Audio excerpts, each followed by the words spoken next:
Good morning. Thank you for joining us for the session on the role of knowledge, innovation, and exchange in building equitable and inclusive education systems. So we have an acronym for that, KIX, Knowledge, Innovation, and Exchange. So the Global Partnership for Education KIX project, it's a joint initiative between the Global Partnership for Education, which is the largest grant-making organization and education partnership with about 96 partner countries, and International Development Research Center, IDRC, in Canada.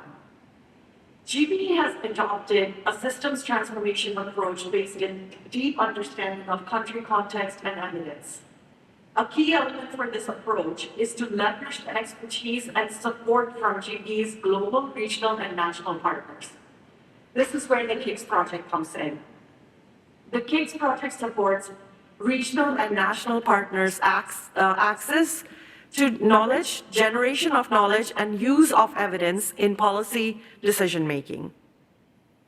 The project has multiple components, all of them working towards the goal of use of evidence in education policy and practice.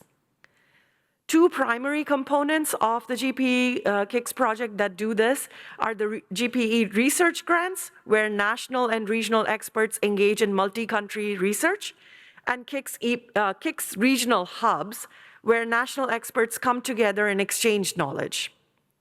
In today's presentations, you will see a few slices of what works in GPE KIX and demonstrate how these projects together with different types of activities come together and have an impact on evidence-informed policy decision-making.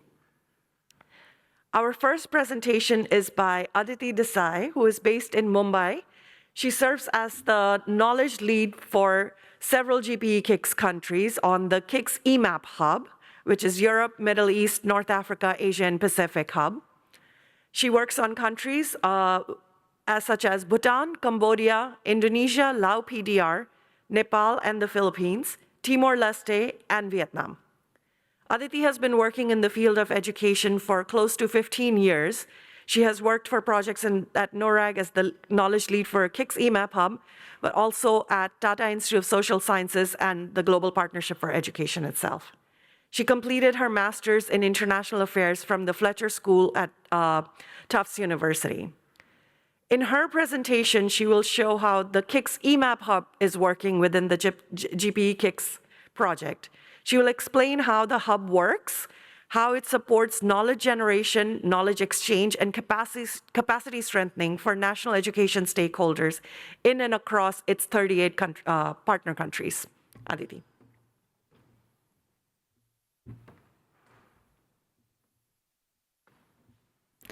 Thanks, Arushi, and good morning, everyone. It's a pleasure to be here today. So in my presentation, I'm going to talk about the GPE KIX EMAP Hub. The KIX EMAP Hub was envisioned as a response to strengthen 4 feedback loops in international education development in order to strengthen national education systems. The different mechanisms under KIX target one or more of these 4 feedback loops. The first feedback loop is the loop between policy research and practice. The second one looks at how policy-relevant knowledge is produced at the global level, but also on the regional and national utilization of policy-relevant knowledge. The third feedback loop is the one between a global supply of capacity strengthening approaches and initiatives on one side, and the national demand for capacity strengthening initiatives on the other. And finally, the fourth feedback loop looks at externally funded research projects and the connections with system-wide sustained change. The KIX EMAP Hub is one of 4 regional hubs set up under KIX, and these hubs are KIX's mechanism for peer exchange, learning, and capacity strengthening between GPE partner countries. The KIX EMAP Hub brings together 38 countries in the EMAP, that is the Europe and Central Asia, South Asia, Middle East, and North Africa, Southeast Asia, and the Pacific regions, and is hosted by NORAG Global Education Center at the Geneva Graduate Institute. The main idea behind the hub is that it acts as a means to surface and amplify national expertise and knowledge for policy and planning. It also enables or facilitates demand driven peer exchange and learning within the EMAP region. So, what is the vision of the KIX EMAP hub? The KIX EMAP vision is that ultimately decision makers in GP partner countries in the EMAP region make use of research evidence to sustain as well as to institutionalize successful reforms in their educational system. And three primary objectives feed into realizing this vision. The first objective is to actually increase the production of contextually relevant and gender equality and inclusion oriented policy research. The second objective is to mobilize all the available contextually relevant research and evidence in a way that responds to countries' thematic priorities. And finally, the third objective is to strengthen capacity in the countries to produce and use data and research evidence to address some of their most important education system priorities. So, how does the hub achieve these objectives? On the slide, you can see several methodological characteristics that underpin the KIX EMAP hub. The main one is that the KIX EMAP hub aims to act as a knowledge broker. It targets institutions that produce policy research. It also bridges the gap between research and decision making.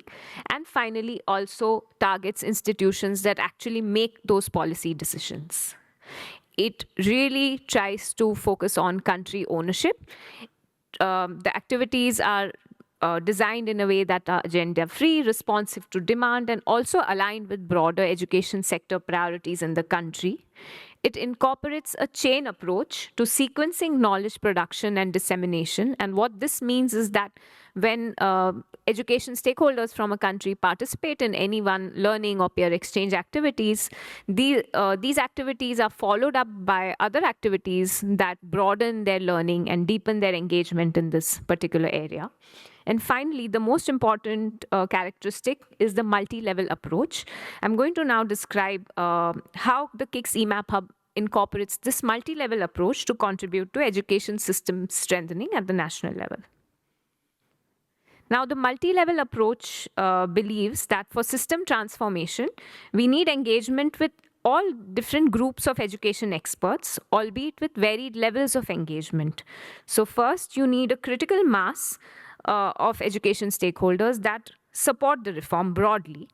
You then need a large number of implementers who are actively involved in enacting and implementing the policy reform on an ongoing basis. And finally, you need a smaller group of critical people who develop the actual reform itself and also take the lead in adjusting it during the course of implementation.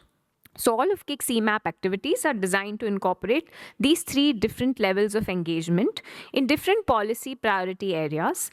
These policy priorities themselves are surfaced through a wide range of activities and mechanisms such as scoping studies, surveys, consultations with national level stakeholders, amongst others.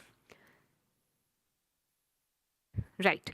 Now, the first level of engagement, the one to really build that critical mass of people who support the policy reform, relates to activities that increase people's exposure to knowledge in different priority areas, as well as just good practice, what's working in different contexts, what's not working, lessons learned, etc. And to do this, we organize activities such as webinars, learning exchanges, workshops, podcasts. So these, as you can see, are just meant to share information and lessons from different contexts. Now, the second level of engagement goes slightly more in depth, and it relates to capacity strengthening through workshops, learning cycles, which are professional development opportunities that bring together stakeholders from different groups such as government, academia, and civil society to come and carry out a piece of policy analysis in a relevant area, and other professional development opportunities. Finally, the highest level of engagement or the most in-depth engagement in capacity building is through activities that build policy expertise related to a very specific demand or request from a country. And what we've seen is this demand or request often surfaces as an outcome of participation in a previous KIX EMAP activity, like a learning cycle or a webinar or a workshop.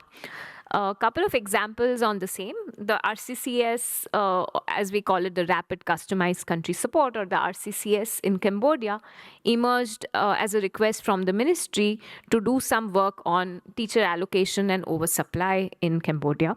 Another example of this more in-depth country support is a Rapid Customized Country Support in Vietnam, which was in fact carried out in collaboration with ACER, and this was in the area of enhancing skills integration or 21st century skills in Vietnam's general education curriculum 2018. And finally, we have an ongoing Rapid Customized Country Support activity in Indonesia, which looks at the use of data for education policies, and we are going to hear more from one of our colleagues from Indonesia on this panel later today.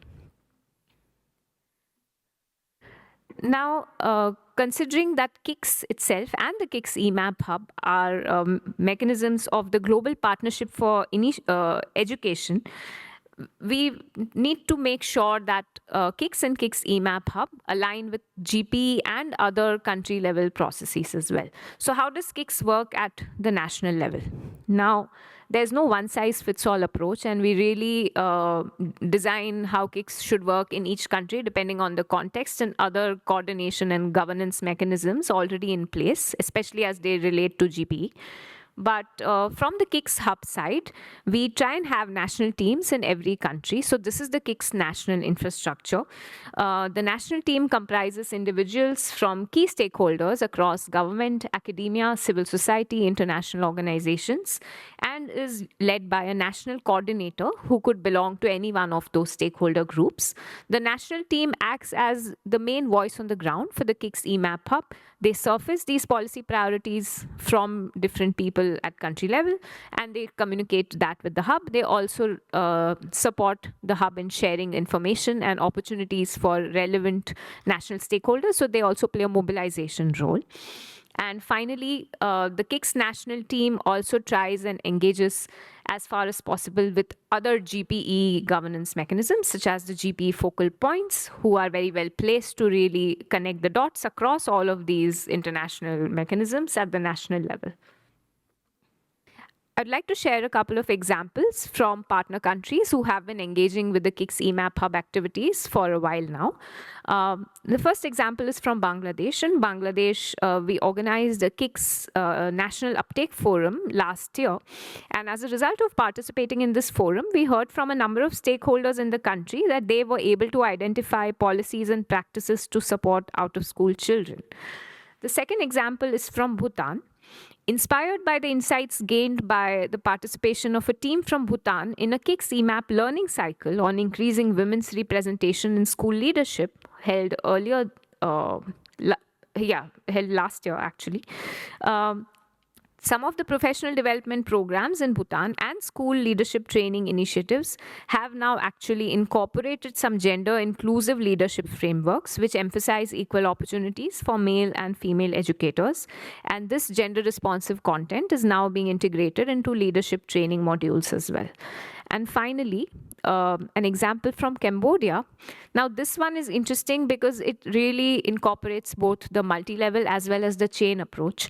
So the team from Cambodia has participated in a number of activities, all of them related to teacher deployment, teacher allocation, and teacher supply. And following the participation in these different activities, including a rapid customized country support and a learning cycle, the Ministry of Education, Youth and Sport in Cambodia has started implementing several changes to policies and processes related to teacher deployment and teacher retention, including a data-driven teacher deployment process and the creation of a new function within the planning department to leverage data for the projection of teacher demand as well as planning new school building requirements. So there are many more examples, but I'll stop there and hand over to the chair. Thanks very much.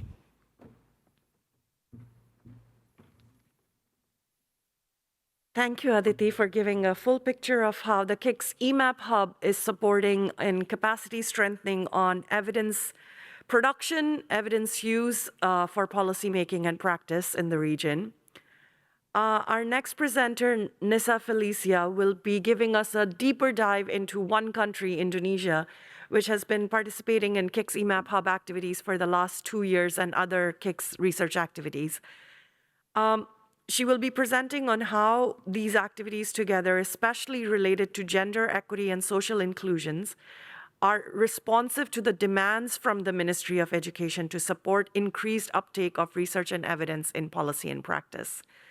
A little bit more about Nisa herself. Nisa is the executive director of PSPK, which is an Indonesian civic society organization focusing on studies for advocating education policies that place children at the center. PSPK is one of the co-coordinating agencies of the GPE Local Education Group in Indonesia, and Nisa also serves as the national coordinator for the KIX EMAP Hub.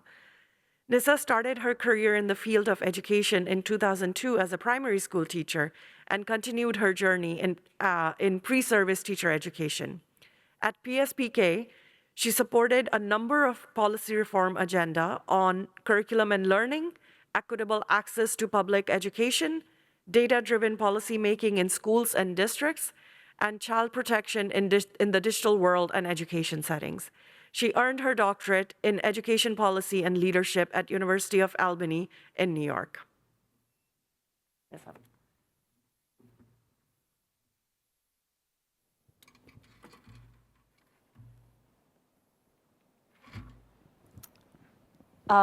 Good morning, everyone. It's my pleasure to be here this morning, and thank you very much, Arushi, for the introduction.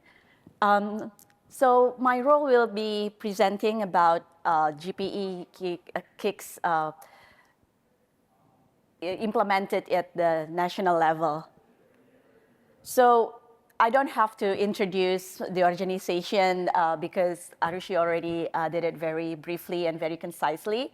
But it is important to note that my role as a coordinator for KIX in Indonesia is largely affected by the role of our organization as well. PSPK is aiming at to be the knowledge broker in education system in which we are trying to bring together research to link between the research and practice as well as the policy making process. So just to give a quick context about Indonesia, and I don't think that I need to explain into very detail because I assume that people in this room also familiar with Indonesia. But just to give a context that this is not just one single system of education, but because Indonesia implemented the centralized education system, so we have like over 500 districts across the country. And another important context is the issues of inequality that is happening between districts and also across regions. As you can see that the Java Island at the below part, you see lots of greens there. Meanwhile, at the eastern part of the country, there are many red and orange color indicating the lower level or the lower proportion of students who could achieve the minimum level of literacy and numeracy. So the good news is that since 2021, Indonesia has data on the students' literacy and numeracy skills, progress and development at the grade 5, 8, and grade 11. But of course, the challenge is that as we have the data, now we can see the inequality across the country.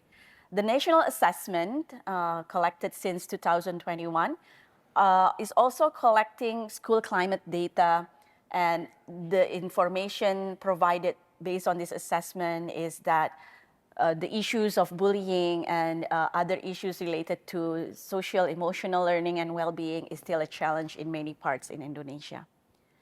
So with that, PSPK is embracing the KIX activities and the opportunity to learn how to improve the way we improve our education system.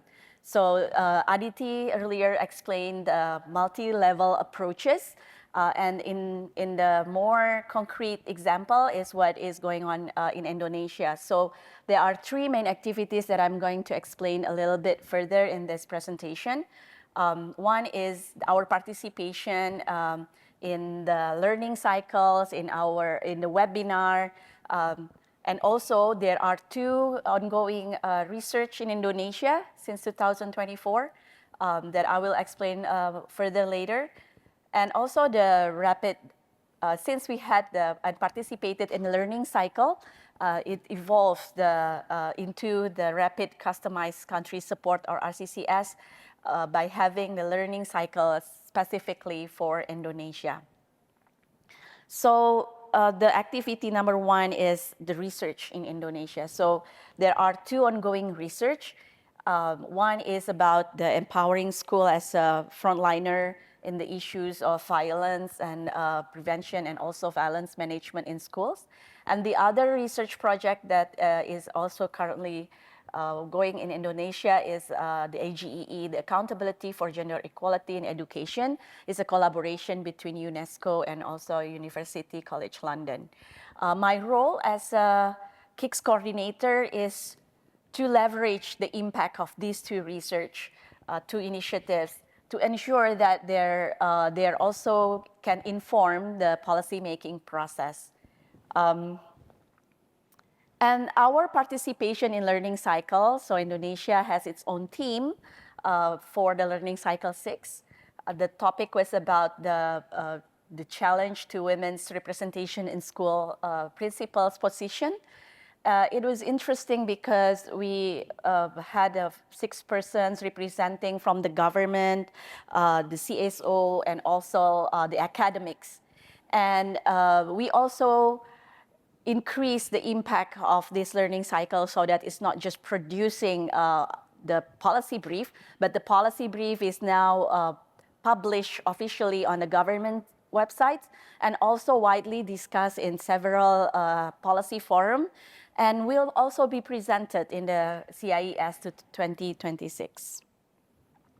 And from that, learning from the learning cycle and learning from the outcomes of the learning cycle, the Indonesian government had the initiative to create another learning cycle, but specifically for Indonesian context. So the National KIX Steering Committee in Indonesia, which was led by the head of Standards, Curriculum and Assessment, Ministry of Education, submitted our request to KIX EMAP Hub to have a program or create a program to strengthening the capacity of researchers in order to increase the use of educational data in policy and practices. So the KIX EMAP Hub responded to our request, and since then we co-created and co-instruct the course, the series of workshops. So there was a long series of discussions between KIX Indonesian team and also KIX EMAP team to discuss several things, these 4 main issues. One is to identify what are the needs actually to talk about how the syllabus and the learning objective should be designed, and to identify the structures and how the sequence of the process of learning should be conducted, and so on. And also to identify what are the criteria that we are going to use in order to select the participants to fit to the purpose of this course. So with that, we had 52 participants right now in the ongoing process of the RCCS. They come from different perspectives, different background. 50% of them are female, and they come from 15 provinces. So Indonesia has 38 provinces. So 15 provinces, so participants came from the 15 provinces, selected from 210 applicants. So it is highly, the demand is pretty high in Indonesia for this learning process. So the output of this program is to develop policy brief So participants will be divided into 8 groups, and they are working on policy briefs under the 4 themes. One is the foundational competencies. The second one is about social emotional learning. The third theme is equity, and the fourth one is about the use of artificial intelligence in education. So we started this program in early October, and about a few weeks ago in early November, we had offline sessions. So all the participants and the instructors and facilitators are gathered in Bandung, and then we had 2 days workshop focusing on the data sets and also shaping the issues and identifying the topics that for the policy brief. So after this, they are now working on policy brief development and data analysis independently. And in short, actually, in Indonesia at least, a shortage of sources of data and access to data are not the main obstacle for the utilizations of research evidence in education policy and practices. As you can see in the orange box, we have multiple data sets, both educational data sets and also non-education sectors such as gender data, data on the use of technology. They are available for public and they are also accessible. But what we need to improve is actually how to use those data to provide knowledge products or policy paper that can inform policymakers and practitioners. So the learning cycle provides opportunity for us, for Indonesia, to learn from both national and international experts, to develop and also disseminate knowledge product based on analysis of data, and not forget, and then also equally important is to explore issues related to education system. This is also a great opportunity because there are also participants who are very familiar with data analysis, who've been working in a public policy sector, but they are not entirely familiar with the education system. So these learning cycles provide them opportunity to use their skills in data analysis, but to also get familiar with educational issues. So with that, I would like to end my presentation, and thank you.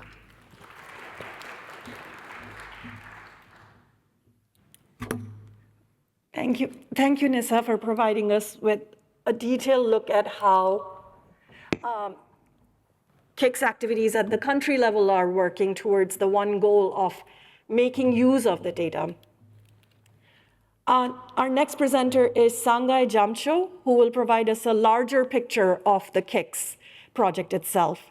Sangay is a senior program officer for International Development Research Center in their Delhi office. He has been working with the KIX project since 2020, and before that, he worked with UNICEF as the education specialist and a teacher educator, and in teacher education at Royal University of Bhutan. His expertise include teacher education, early childhood education, student well-being, and educational change. He actually received his PhD down the street at University of Melbourne, so give him a warm welcome back to the city. Sangay, in his presentation, will be looking at how promoting gender equality, equity, and inclusion through applied research on scaling the impact of innovations in education in lower middle income countries is working through the KIX project. KIX research grantees work on many different topics, and gender equality, equity, and inclusion is one of the key components of all projects. Sangay will show how this work on gender equality, equity, and inclusion in KIX is showing evidence that has been generated since the inception of KIX. He will be showing the evidence that has been generated since the inception of KIX and the implication of this work on education policy and practice. Sangay.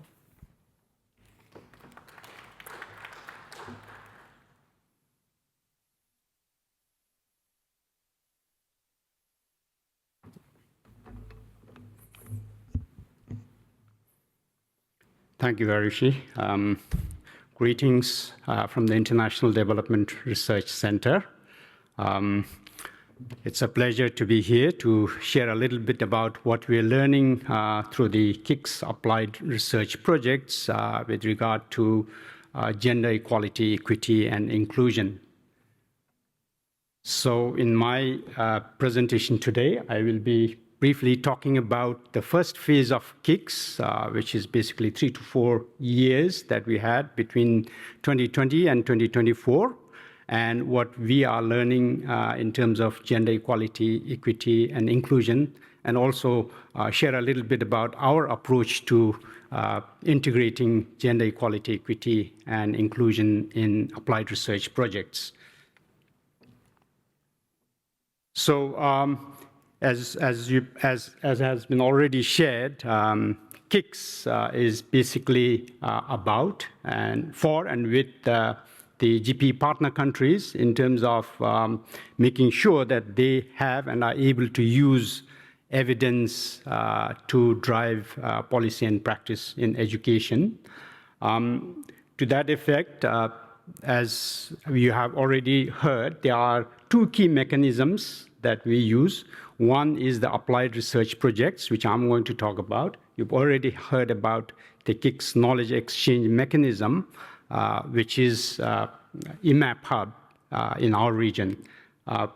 In the diagram, you can also see a third aspect, which is country support. Now, that's an addition in the second phase based on feedback that we received from stakeholders and partners. Now, just to give you a quick idea of what the KIX applied research projects are about, so basically our approach is that it is demand-driven, and the topics and the areas that the applied research projects focus on are largely based on a scoping study in the GPE partner countries to understand what are the key concerns and priorities in education. So we not only identify topics, but also try to dig down for every region in terms of what within each topic there are key challenges and priorities that KIX applied research projects could potentially address. And based on that, our grant projects are largely focused on proven or promising innovations to address these kind of concerns and challenges. And basically, they focus on how to provide more information around scaling the impact of these innovations that have been chosen for the research projects. In addition to that, we also encourage a great deal of South-to-South collaboration. Pretty much one of the key areas that we focus on in selection of projects is that there are multiple countries involved, so there would be organizations and institutions from 2, 3 different countries with similar concerns that they want to address, so that there is more sharing and networking across countries as well. And by and large, we also encourage Southern organizations and institutions to take lead of these projects, although there are a few exceptions. So having said that, I think in today's presentation, I'm going to be talking mainly about what we've experienced in our first phase. I'm calling it KIX 1.0, which happened between 2020 and 2023. And also, in addition to that, you'll also see information presented around 2024 to 2025 as well. That's because when the projects came to an end in 2023, we realized that we've been doing quite a successful job in terms of, well, that's based on the evaluations, a series of evaluations conducted on KIX projects. And so we received additional funding. And then there were projects where stakeholders have actually expressed interest and said that the projects could potentially do more work in terms of encouraging uptake and scaling the impact of these projects. So we had about a dozen projects that were provided additional funding to continue for 1 year so that they can sort of extend the impact. Now, to quickly give you a sense of how we try and address, integrate gender equality, equity, and inclusion in our grant projects, let me sort of quickly run through the process that we have. So when we sort of put out calls for proposals. Basically, in that, we clearly specify that gender equality, equity, and inclusion is a requirement for all projects to address. So basically, we say no gender-blind projects. But of course, depending on the nature of the innovation and the project, the scale or the degree to which these would be addressed would certainly differ from project to project. But in addition to that, we also provide a set of guiding questions as to how proposals can incorporate gender equity inclusion in different stages of their project proposal. So once the selection has been made, we also have what we call a refinement process, which usually lasts roughly around 1 month. Now, during this time, we work on the feedback provided by evaluators. So all proposals are basically assessed by independent panel of assessors who are basically experts in their area in the regions. So based on their feedback, we try to sort of refine the project proposal, and at the same time, we make sure that GEI is an important agenda that we try and address in refining the proposals. Once that process is over, then we sign a grant agreement, and following that, we have something called the inception phase. Now, this is usually about 3 months long, and this is where we work down on the details of how the project would, well, in addition to other things, address GEI in the different stages. And during this, we also conduct webinars and workshops, especially for grantees who are not very familiar in this area. And so make sure that it is sort of integrated into the project plan and reflected in their targets as well. And once the implementation starts, we also have webinars and workshops where we invite grantees to share ideas or their experiences of integrating GEI in their projects or implementing them.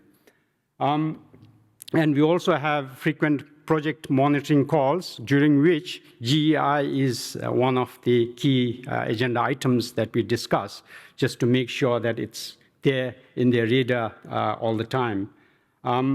So that's basically roughly a process that we go through in order to make sure that GEI is part of the project agenda.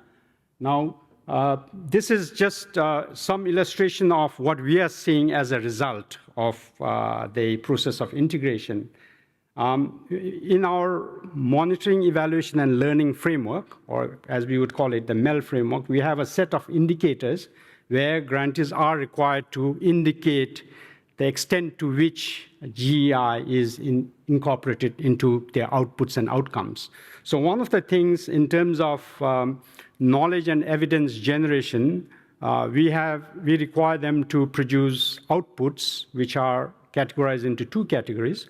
One is primary research outputs. These would be things like peer-reviewed journals, published research reports, probably book chapters as well, mainly focused on their research work. And in that, we also ask them how gender GEI is incorporated and integrated. And if you look at the chart, the dark blue bars actually reflect the number of primary research outputs, and the lighter blue bars actually reflect the percentage of the proportion of GEI-related outputs. So it's, you can see nearly in the primary research output, there are about 81% of the outputs have actually integrated some aspect of GEI in them. Now, when you look at the graph, you can see that after 23-24, it sort of goes down. That's primarily because we only have about about one-fourth of the projects continuing after that for the KIX 1.0. Now, if you look at the secondary knowledge outputs, you see that at least, well, close to about 60% have integrated GEI, elements of GEI in them. And now by secondary knowledge outputs, what we mean is things like blogs, media posts, policy briefs, anything that's sort of designed for a specific audience in terms of what they are finding out from their research projects.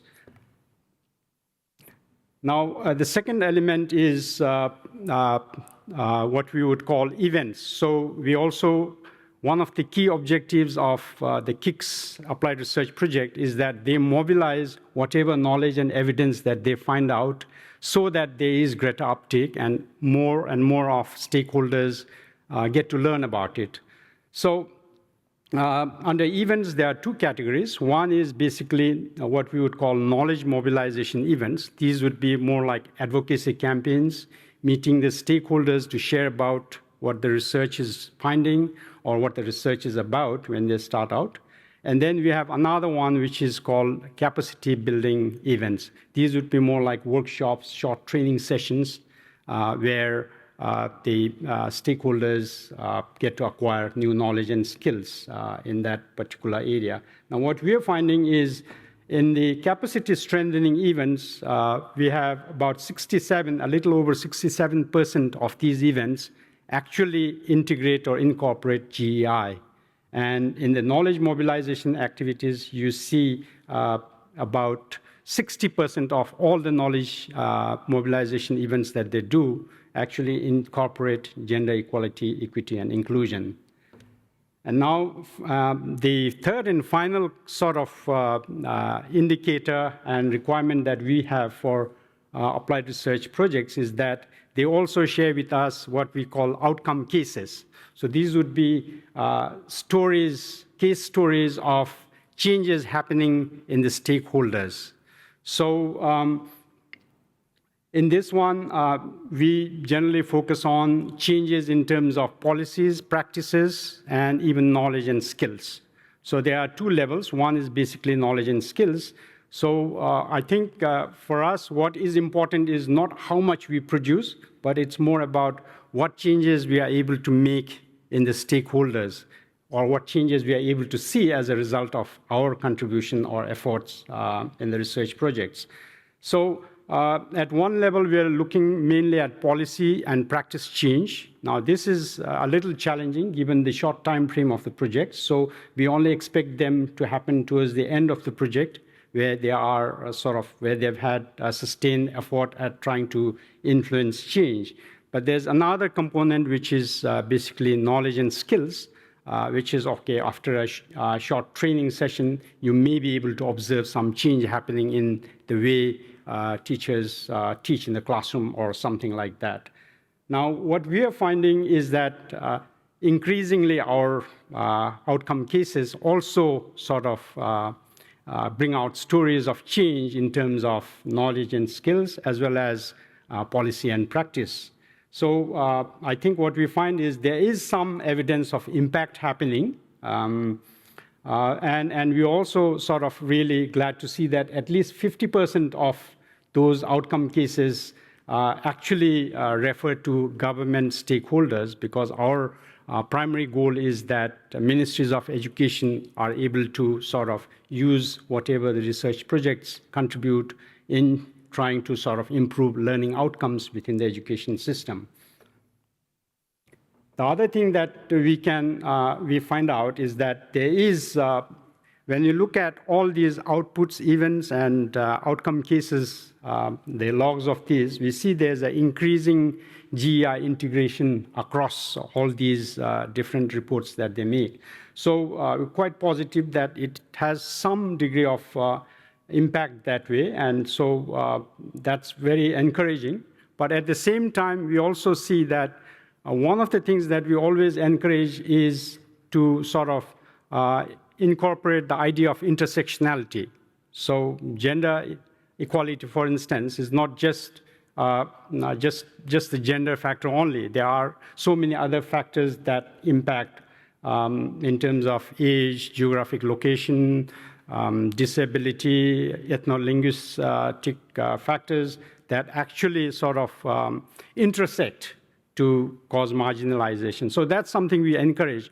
But as we look at dig deeper into how projects integrate GEI, we find that there's lesser of intersectionality. And And that's something we found out from the first phase of KIX. And we are sort of, in the second phase, we've sort of taken some measures in terms of making sure that we have a dedicated program officer who looks after this area. And also we work with an organized, firm called Gender at Works, who actually helps us to sort of really surface what are the good practices and share it across projects so that they can also actually learn from it. Now, in terms of some of the lessons that we learned from the KIX 1.0 research, we see that gender and inclusive pedagogies and curriculum integration plays a very important role. And I think the next presentation will probably show you how actually some of our projects address this. We've also seen projects where curriculum integration of GEI into curriculum has happened as a result of the project's efforts and findings. In the afternoon, there's a project which also actually talks a little bit about how this has happened. The second one is that it's very important that we empower school leaders. They make a lot of a difference in terms of integrating GEI in school culture and learning environment especially. I can think of one project which actually focused on empowering school leaders in Pakistan and Nepal for gender equality and inclusion. And they've actually sort of, within this project, what has happened is built capacity of enabled school principals to actually try and analyze and identify what are the GEI issues in their school and sort of design simple strategies that they can address. And within that, they formed what they call network improved communities, where principals from one school district actually discuss what they've been doing in their schools, and so they learn from each other while also addressing GEI in their schools. Another one is leveraging education technology. I can think of one project where because the KIX projects coincided with the COVID, and one of the things that we found was that even though there were technology and applications that can be used for education and learning, teachers weren't really fully prepared. So in Kyrgyzstan, Mongolia, and Tajikistan, we had an interesting project where they actually tried to develop a teacher professional development program, which were actually adopted by the Ministries of Education to educate teachers on how to use digital technology to reach out to students. And enhancing data systems use is another area that we found would be very effective in trying to address GEI concerns. For example, there's a project called Mix Eagle, which is basically a project on data use for gender equality and inclusion.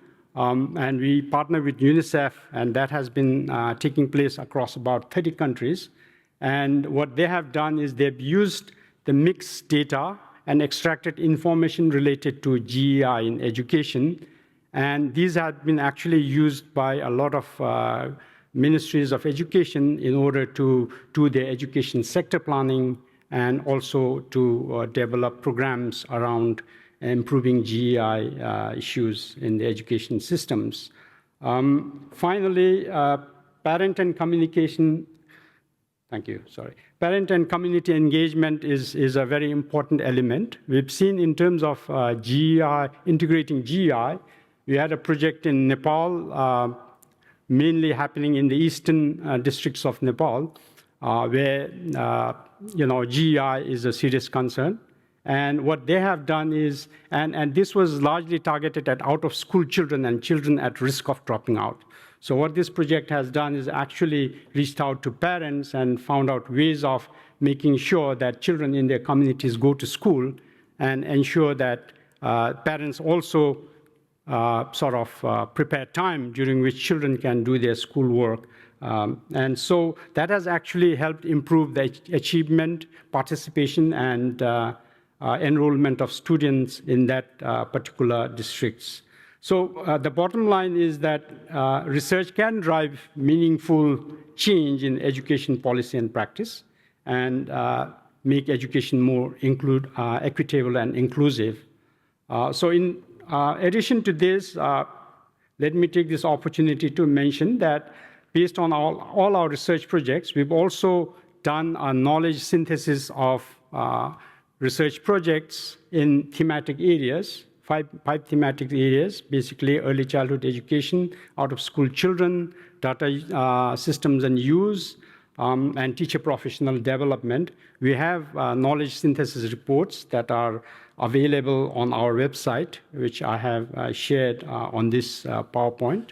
Similarly, if you would like to learn more about KIX research projects, all the outputs from the projects and information regarding these projects are all available online. And with that, thank you very much.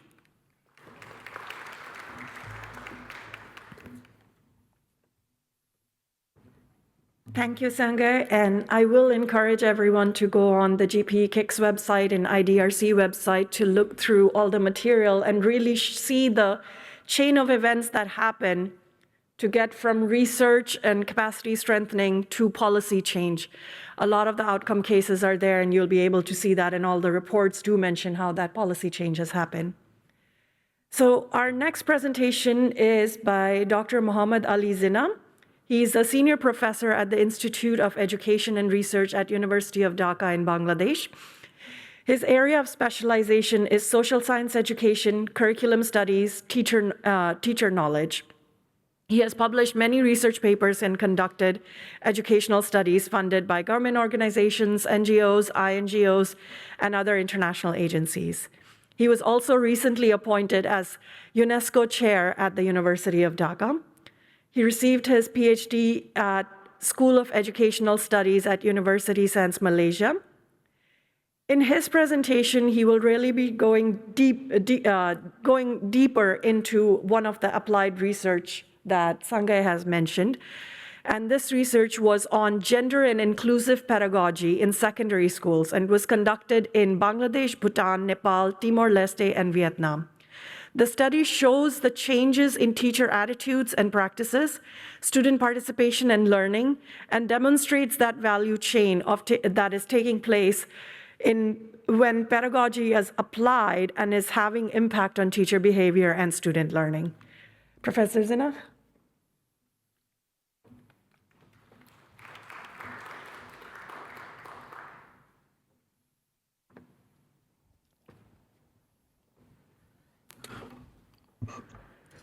Good morning. Distinguished chair of this session, discussant, my colleagues, presenters, and esteemed participants from different national and international organizations across the world. I convey my sincere thanks and gratitude to you all and welcome you to my brief presentation on a KIX, GPE KIX funded selected project that is already ended in this year, on some brief particular findings on students' participation and learning achievements as a result of intervention on teachers' professional development at secondary level in Bangladesh, Bhutan, Nepal, Timor-Leste, and Vietnam. It was a long project, and the title of this project is The Impact of Gender and Inclusive Pedagogy on Students' Participation, Achievement at Secondary School during Pandemic and Beyond. The project was designed just after ended phases of COVID pandemic, and the educational context the reality of educational institutions were closed for a long time, and perhaps the longest time in Bangladesh. The countries that are included in this project, their educational context was almost similar, problem and issues were similar, and forming a consortium with 5 educational institutions in 5 countries developed this proposal and submitted for receiving the grant published by the GPE KIX and IDRC. Our partner teams were the Sangay College of Education of the Royal University of Bhutan, the Open and Distance Education Center in Tribhuvan University, Nepal, Timor-Leste National University, and in Vietnam Institute of Educational Sciences. The Institute of Education and Research, University of Dhaka, Bangladesh, led this cross-cultural project. We designed this project as a cross-cultural experimental study based on that Professor Dr. Sangay Jamtsho and before that Dr. Aditi has already mentioned how to apply for granting such kind of project for getting support, all kind of support from GPE KIX and IDRC. In this opportunity, I also convey my sincere thanks to GPE KIX, all personnel here, Aditi, and also Dr. Sangay Jamtsho, Annette, Vilma, to whom we worked for more than 5 years, almost 5 years. And it was a long, very good experience for learning as well as for working with education for the betterment of teacher and students. Okay, this project was experimental and focusing on gender and inclusive pedagogy based on 4 evidence of good practices in 4 countries. These good practices, initially this project were implemented in 5 countries since May 2021 to December 2023, November 2023. After that, the project got a costed extension in 3 country context, in Bangladesh, Bhutan, and Timor-Leste. There are some contextual realities because due to contextual realities in different countries, we could not complete some of the activities concurrently and at a time. And the prospective outcomes, Dr. Sangay Jamtsho has mentioned outcome cases, progress marker like this. This kind of activities were yet to be attained and to be mobilized or scaling up so that we get another costed extension and later on we get non-costed extension for another period to pack up all our activities. We had specific and general and specific objectives of this project, mainly how the students' achievement, attendance in classroom and classroom teaching learning, as well as students' learning achievement could be achieved or enhanced through the teachers' professional development. And based on these objectives, based on 4 good practices as well as the IDRC's gender transformative strategy and global campaign for education 2020, we took some aspects in our gender and inclusive pedagogy, which we tried to attend through meeting with teachers, school management committees, and community representatives, counseling meeting with the parents. This was for students' attendance. And for students' participation, we develop teachers' knowledge about gender and inclusive pedagogy, develop their skills for practicing acting teaching learning methods, and develop their skill and conducting action research on teaching related issues, solution of the teachers' teaching related issues in the classroom, and monitoring and mentoring their classroom teaching learning practices.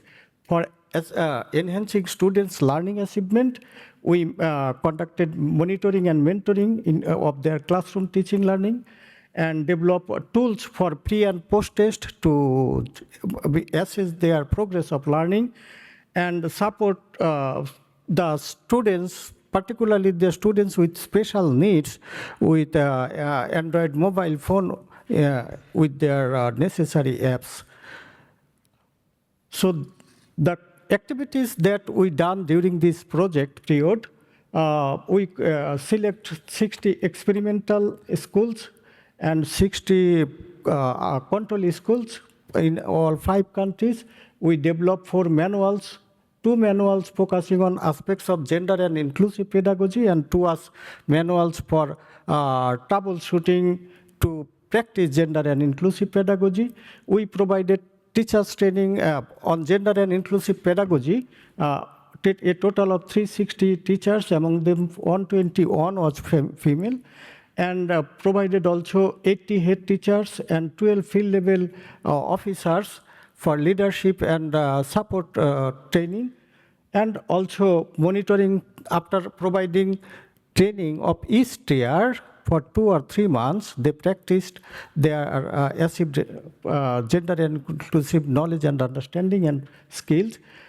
We then monitoring their classroom teaching learning and also mentoring.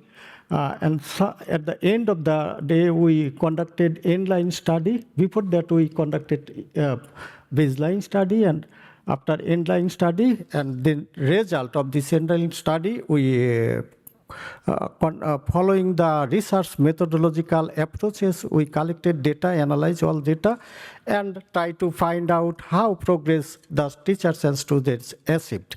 So this was the our learning project research design. It was employed both quantitative and qualitative approach. Data were analyzed, collected through quantitative and qualitative techniques, and developing the tools for these techniques, and were assessed, maintaining the quantitative and qualitative research methodological aspects. And a lot of participants in 5 countries were participated in baseline study as well as our inline study. For Vietnam, they has conducted also baseline studies, but in a later phase, as they were, they had another contextual realities regarding school open, school closing, holidays like this. And finally, finally, there are the teachers who participated in different events of our data collection. For example, teachers interview, head teachers interview, students interview, FGDs, and also our achievement test for students. In Vietnam, they didn't conduct actually the baseline study, but they compared their result through the achievement test results at that time, which were taught, but the tools were not applied because of their contextual realities. But we discussing with them, and after going to visiting their country and their achievement results, we also finally accommodated as baseline study, but it was not real baseline study. Our achievement, this is our data analytical framework, and we also maintained all ethical considerations for data analysis, data collection and analysis. And these are the areas: changes in teachers' attitude on GIP practice, changes in teachers' attitude, practice, and students' participation and learning. Data analysis shows, hopefully I will be able to complete within 1 minute. The data analysis shows significant changes in students, teachers' attitude, teachers' knowledge. We did not present here, as teachers' practice of GIP in classroom teaching learning, as well as learning achievement of our students in terms of comparing baseline and endline study. Our quantitative findings also provided support evidence in favor of students' learning, and as well as teachers' development of professional training, teachers' development of attitude towards gender and inclusive, and its practice. This is the short findings, very brief findings I am able to present it and share with you. In terms of scaling, we have positive signs for teachers' attitude, teachers' knowledge, teachers' practice in our experimental schools are sustaining. And the stakeholders, decision policy and decision makers are in a good, with a good favorable attitude towards this gender and inclusive practice. In Bangladesh, it has crossed and crossing a very crucial time, but at that level we have we are getting opportunity to work with the government decision-making bodies, and those people are also well informed about gender and inclusive pedagogy and its good achievement. So thank you so much. We journey for 5 years. We had a good experience how to apply GIP project and to manage GIP grants for developing and for supporting national countries. If you have any interest, and we'll talk together after this session to get further knowledge about GIP funding application and to continue work activities, project work. Thank you so much. Maybe I crossed my timeline. I'm sorry for that. Thank you.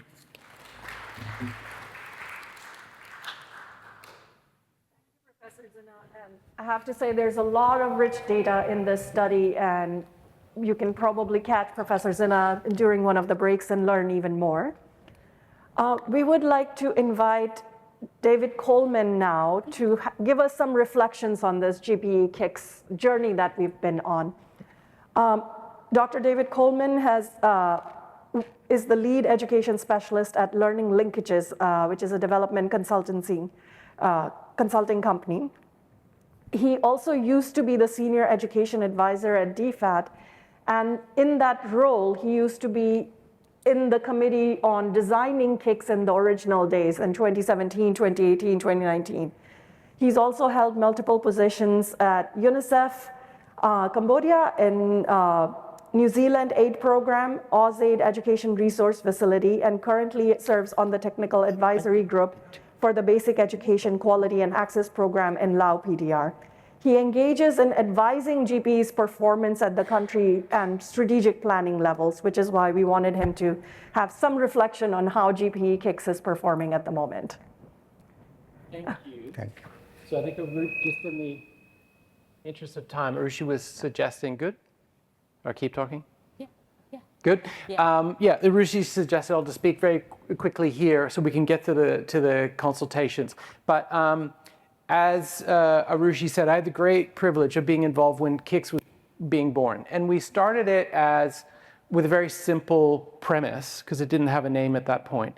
And it was firstly to say, with 90 member countries, probably everything that could be possibly tried in the education system has been tried somewhere.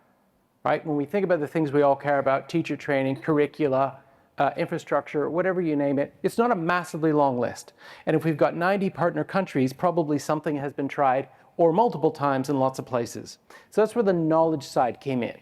was to say, how can we use the membership of the GPE to think about the knowledge sharing across all of those countries and to crystallize that, to say, and there could be surprising connections, right? Something could have been done in Indonesia, which might have utility in the Congo. So it was trying to break down geographies, right, to think about it in a global sense. But of course, things are always changing, and people are innovating and coming up with new ideas, and that very process of knowledge exchange could allow for synergies and new ideas. So that was the innovation side. From the learning from practice and doing, and excellent colleagues such as this who are always trying to press the frontiers, that was the concept of KIX, to bring the knowledge that we have, which exists, and then think about how that can lead to innovation and new approaches. What I would say, and it's just great having the group here, is that KIX, let's face it, generally has a much lower profile in the GPE family, the Global Partnership for Education family, than the grants, right? People tend to think about the big grants, the transformation grant, the multiplier, the capacity grant. But KIX is there working often very quietly because it's about policy and change. And so it's not always loud, and it's not always prominent. And I think we also, what our colleagues have said here in trying to crystallize the difference that it makes, which are fundamental, but sometimes we have to be careful about attribution, right? Because policy change is fragile. And if you as an external partner or a combination of external partners try to take too much credit, that can actually undermine the change that you're trying to encourage through government. Right, so that's why KIX can sometimes be quite subtle in how it works. And as our colleagues have very carefully explained, is very inclusive, where you're bringing together government, development partners, even media, to be part of that process. And so this, I think, is an opportunity, and let's get to some of the Q&A now, is about trying to elevate that which is often done quietly. Because if too much claim is taken from an external partner like GPE, then that can undermine the very change that we're trying to make. So anyway, let me turn it back and allow Arushi to bring some questions together. Thank you. Thank you, David, and thank you for giving that context of why KIX was designed initially.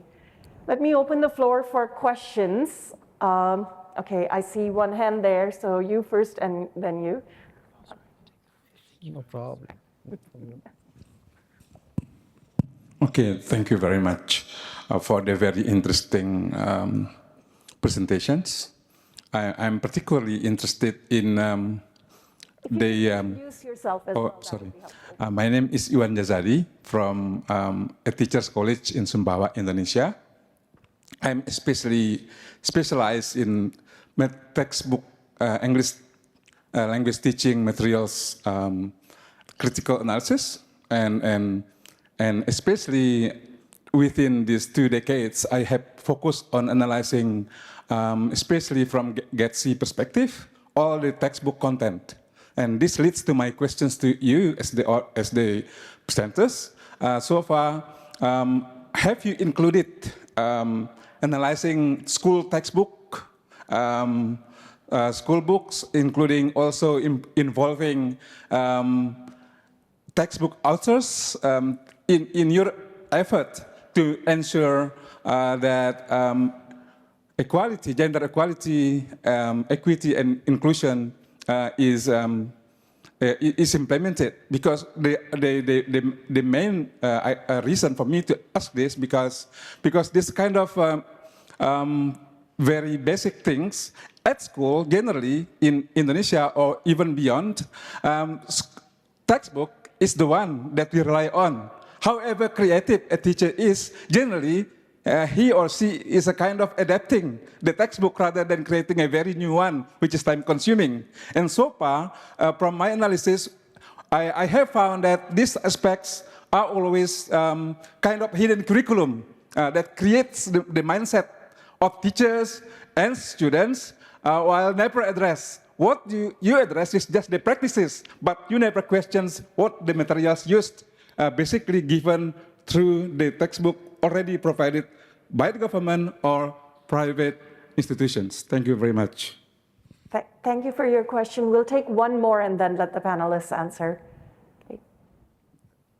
Hi, if you don't mind, I'll sit down. My name is Dian. I'm also from Indonesia. I work at the Australian Embassy in Jakarta, and I'm the GPE focal point in Indonesia. So I have had the privilege of working with Nisa and Dave Coleman. So thank you for taking in my question.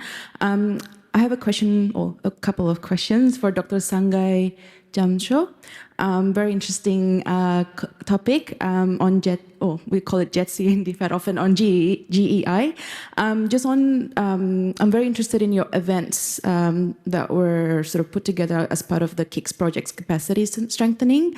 I'm wondering, how do you measure the impacts of these events? Whether you monitor the changes of the capacity building events, impact to the audience, to the participants of these events, and especially on their knowledge and practices on GEI. I'm also interested to learn more about your MEL or MNE indicators that are related to GEI that you mentioned the projects report against. Do they touch on participations of persons with disabilities and diverse groups? And if yes, would love to understand the experience of these projects incorporating these diverse voices. And just a question generally as well for Dr. Sangay or everyone, whether the impacts of KIX EMAP are also investigated through the GPE MTR, midterm review exercises, and whether it would inform the sort of the next cycle of the partnership compact at the country level. Thank you. That was a lot of questions, sorry. Thank you. First question on textbooks. Do we have any panelists who could answer that? Question about inclusion, right? Yep. Yeah. Thank you, sir. I have been working as a National Curriculum Coordination Committee member. And in our country, the new curriculum was implemented, but it is now stopped. But textbooks should be continued for students. And following the previous 2012 curriculum, the textbook are trying to be aligned. In that case, some of the content that they have primarily decided to include for 2026 academic session, those were not inclusive, those were not gender equity based, and those were not equality maintaining. So we stopped. We reviewed, further we did, and for that's why it is now 3 months those books are to be published. This attitude, this knowledge I have been developed through the project that is gender and inclusive pedagogy, aspects of gender and inclusive pedagogy. And in about Indonesia, maybe sister will be explained. Thank you. Thank you. Actually, this morning, my capacity as a coordinator of KIX Indonesia, I think what Pak Iwan questions, reflecting how there's a disconnection between what teachers need and what researchers actually produce. And that explains why KIX is one of the important vehicles for us to bridge between the practice and research. So I'm not going to answer from the research perspective, but from my roles as a coordinator for the KIX Indonesia and also as PASPK, which naturally we are also trying our best to be knowledge brokers or knowledge mobilizer in that sense. And perhaps I should also answer the second questions from Badian. I think I'm not sure how the impacts of KIX is measured, but I feel like Aditi will be able to answer that questions because sometimes there are surveys coming to my emails and asking for feedback and everything. But from my own reflection, actually, by having KIX program and lots of activities, actually, sometimes I monitored how many people from Indonesia actually participated in the webinar, for instance, and where are they from, and whether they are part of our current networks or it's already spread out of like several degrees of networks actually. So coordinating KIX in Indonesia actually helps me to realize that how disconnected we are actually between researchers and practitioners and policymakers. So when we cried, like we have to have like research or research evidence-based policy, but then I couldn't blame the government actually because we don't really know how many research out there actually exists to inform policy-making process. So this kind of initiatives is, I think, is important for a country as big as Indonesia with scholars spread across the globe actually. We are trying to have like a WhatsApp group for Indonesian students across the country just to share KIX activities more easily. So it helps us to realize how important to build the bridges rather than just increasing the number of research. So I think that is the impact that I feel right now as a KIX coordinator. Definitely, and as Nisa has mentioned, we are collecting a lot of the data, and all of that actually goes up to the entire KIX project, and Sangay would be able to explain the MEL process there and how we measure outcome. So I think there were a number of questions. Maybe I'll just start with the textbook one. Are they analyzed and are they analyzed? I think that was a question. Your mic is off. It's